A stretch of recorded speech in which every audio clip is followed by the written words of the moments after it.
त्या स्वराज्याच्या माध्यमातून कशा पद्धतीने काम होईल आणि सामान्य माणूस कसा सुखी होईल हे स्वप्न महाराजांनी पाहिलं आणि ते पूर्ण करून दाखवलं.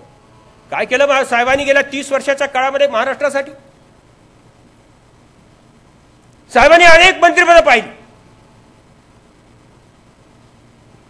राज्याचं मुख्यमंत्रीपद अत्यंत सक्षमपणे चालवलं. या साऱ्या काळामध्ये महाराष्ट्रासाठी साहेब आपण जे केलं हे सारं पाहताना शिवछत्रपतींची आठवण होणं स्वाभाविक आहे. गोरगरीब सामान्य माणसाला आधार देण्याचं काम 60 रुपये होते 500 रुपये केले निराधाराला. ओबीसी असतील, एससी असतील, दलित असतील, या साऱ्यांना प्रवाहात सामील करून देण्यासाठी त्यांना शिक्षणाची सोय निर्माण करून देण्याचं काम आपण केलं. शिक्षणाची दालनं महाराष्ट्रामध्ये उघडली. शेतीमध्ये क्रांती करण्याचे निर्णय आपण त्या माध्यमातून घेतले आणि जो गरीब आहे, सामान्य आहे, पिचलेला आहे, त्या शेतकऱ्याला आधार देण्याचं मोठं काम साहेब आपल्या काळामध्ये त्या ठिकाणी झालं. अनेक संकट आली शेतीवर, पण त्या साऱ्या शेतीच्या संकटावर मात करण्याचं सामर्थ्य साहेब आपल्यामध्ये होतं. त्याला आपण आधार देण्याचं काम केलं. मला आठवतं साहेब, आपण इंग्लंड अमेरिकेच्या दौऱ्यावर होता. सोयाबीनचं पीक उभं होतं. 8 दिवसापूर्वी काही लोक येऊन आपल्याकडे विदर्भातली माणसं सांगत होती की साहेब सोयाबीनच्या पिकावर मोठ्या प्रमाणात अळी आली आहे. आपण तात्काळ फोन केला, कृषी विद्यापीठाला फोन केला. आपण सांगितलं की पहा, काळजी घ्या. आणि पाहता पाहता 15 दिवसावर दिवाळी होती. आपल्या भागामध्ये ती प्रचंड प्रमाणात कीड आली आणि सोयाबीनचं पीक उद्ध्वस्त झालं.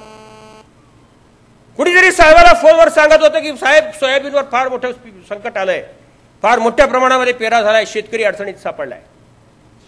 अमेरिकेमधून साहेबांनी निर्णय केला आणि सोयाबीनच्या शेतकऱ्याला मदत करण्यासाठी त्या ठिकाणी आदेश दिले गेले आणि दिवाळीच्या आत लोकांना त्या ठिकाणी पैसे मिळाले. दिवाळी साजरी झाली. काय होतं छत्रपती महाराजांचं होतं?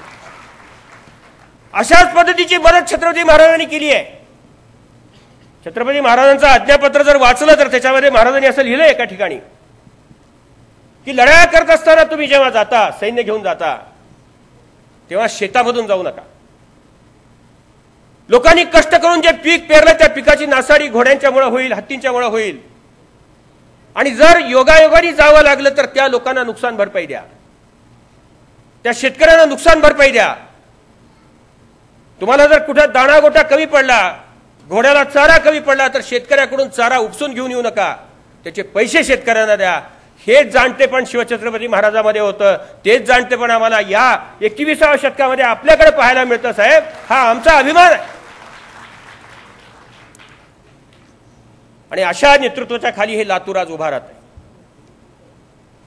आणि या लातूरच्या माध्यमातून जेव्हा हे सारं घडतं, जेव्हा जेव्हा काही नवं घडतं लातूरमध्ये, तेव्हा तेव्हा साहेबांना आनंद होतो. आणि लातूर आज एक वेगळं पाऊल टाकतंय. रितेश भैयाच्या रूपाने रुपेरी चित्रपट लातूरच्या दारात आला. आज अॅनिमेशन फिल्मच्या माध्यमातून आझर शेख राज्यामध्ये, देशामध्ये हा चित्रपट तुमच्या माध्यमातून घेऊन चाललाय साहेब. तुम्हाला खचित या ठिकाणी आमच्या सर्वांच्या पेक्षा अधिक आनंद झालेला असेल याची मला खात्री आहे. जी लातूरमध्ये नवी प्रकार, मोठी माणसं उभा राहतात, नव्या गोष्टी घडतात, ह्या साऱ्याला आपला वरदहस्त असतो. ह्या साऱ्याच्या मागे आपण मजबूतपणे, ठामपणे उभे असता. एक ललित कला अकादमी या ठिकाणी स्थापन करून एक नवं महाविद्यालय सुरू करायचं स्वप्न आझर या ठिकाणी पाहतोय. एक संकुल उभा करतो 6 एकरमध्ये महाविद्यालयाच्या संदर्भातलं. तो मला सांगत होता की साहेबाला मला विनंती करायची की ह्याला, या संकुलाला साहेबांचं नाव मला द्यायचंय. आपण साहेबांना हे सांगा. जाहीरपणे ह्या गोष्टी सांगत नाही आम्ही कधी, पण साहेब मी जाहीरपणे आपल्या सर्वांच्या वतीने विनंती करतोय की आपण या गोष्टीला कधी मान्यता देत नाही कधी, पण या मुलाचं कौतुक म्हणून